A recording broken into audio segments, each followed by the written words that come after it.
Tuhan, selamat pagi Bapak Ibu Saudara semuanya. Saya yakin kalau kita boleh ada pada pagi hari ini semua hanya berkat kemurahan Tuhan. Pada pagi hari ini, sebelum kita mau melangkah lebih jauh, memulai aktivitas kita, saya undang kita sama-sama untuk belajar sebagian dari kebenaran firman Tuhan yang akan saya berikan judul, Kebaikan yang Menghidupkan. Saya undang kita sama-sama untuk membaca dari Matius 5 ayat yang ke-16.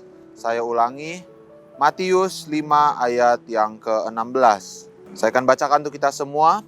Demikianlah hendaknya terangmu bercahaya di depan orang, supaya mereka melihat perbuatanmu yang baik dan memuliakan Bapamu yang di sorga. Amin. Kita tahu semua bagaimana kebaikan itu adalah suatu hal yang Tuhan inginkan kita lakukan. Tetapi ini bukan hanya sebagai tindakan moral yang kita sebagai orang percaya harus lakukan, tetapi ini adalah bagian dari identitas kita sebagai anak-anak Tuhan. Kebaikan yang kita lakukan bukan hanya sebatas kita menunjukkan bagaimana kita dapat melakukan kebaikan di hadapan orang lain, tetapi yang kita lakukan adalah untuk kemuliaan nama Tuhan. Pada pagi hari ini kita akan sama-sama belajar dari satu tokoh Alkitab yang bernama Dorcas atau kita kenal juga sebagai Tabita. Kisah ini dapat kita temukan di Kisah Para Rasul 9 ayat 36 sampai 42.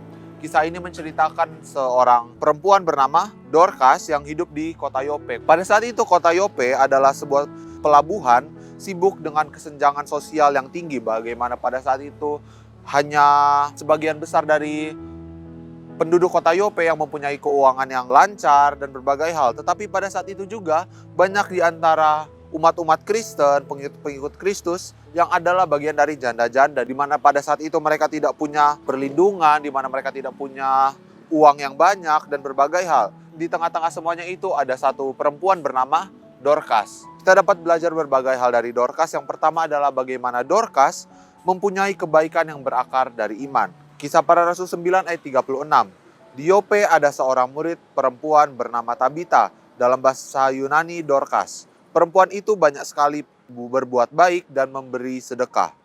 Dorcas di sini disebut sebagai murid yang penuh dengan kebaikan. Bagaimana kita lihat dari sini, Dorcas bukan hanya melakukan kebaikan di saat waktunya yang luang atau mungkin sebagai kegiatan tambahan, tetapi kita dapat lihat bagaimana Dorcas adalah seorang yang melakukan kebaikan dalam setiap yang ia lakukan. Apapun yang ia lakukan untuk kemuliaan nama Tuhan. Bagaimana tertulis ia adalah seorang murid Tuhan. Sebagai seorang murid, ia tahu bagaimana ajaran Tuhan Yesus untuk melakukan kebaikan, menebar kasih dimanapun dan apapun yang ia lakukan.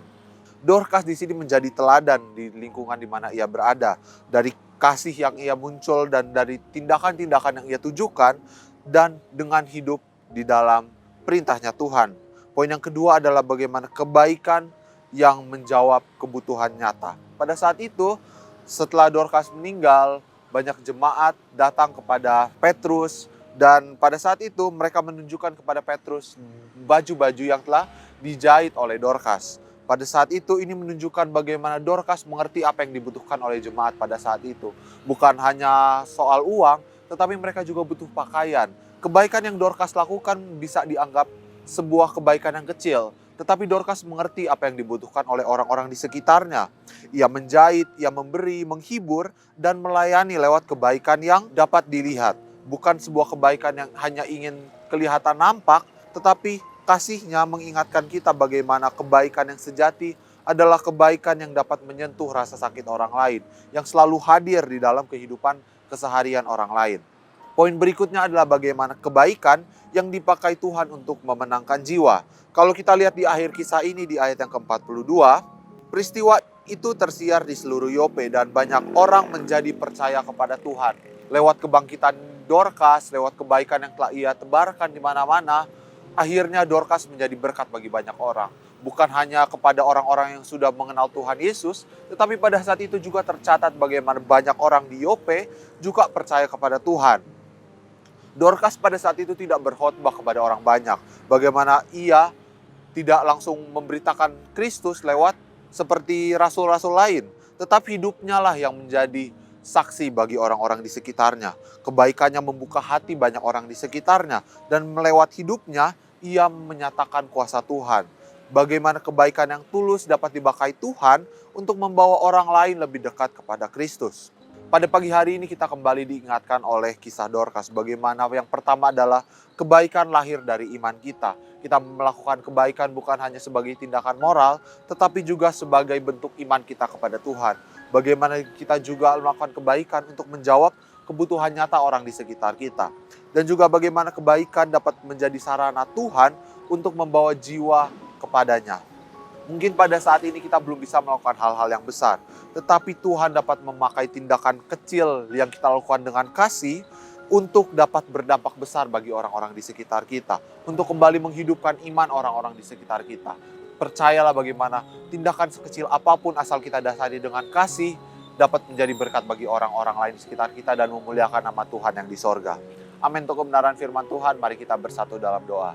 Tuhan Yesus yang baik, terima kasih Tuhan untuk pagi hari ini. Kalau kami telah mendengarkan firman-Mu Tuhan, kami percaya Tuhan sebagaimana kami telah belajar dari kehidupan Dorcas Tuhan. Kami ingin melakukan Tuhan, apapun yang kami lakukan dengan kasih Tuhan. Kami mau tunjukkan Tuhan bagaimana iman kami kepada Engkau Tuhan dapat menjadi berkat bagi orang-orang di sekitar kami Tuhan. Terima kasih Tuhan kalau kami akan menjalani hari ini Tuhan. Kami mau memohon perlindungan-Mu Tuhan. Engkau terus menuntun langkah kehidupan kami Tuhan. Kau lindungi kami dari segala mara bahaya Tuhan, kecelakaan Tuhan. Dan Kau terus ada bersama-sama dengan kami Tuhan. Terima kasih Tuhan, kami alaskan doa ini di dalam nama Tuhan Yesus kami berdoa. Haleluya. Amin.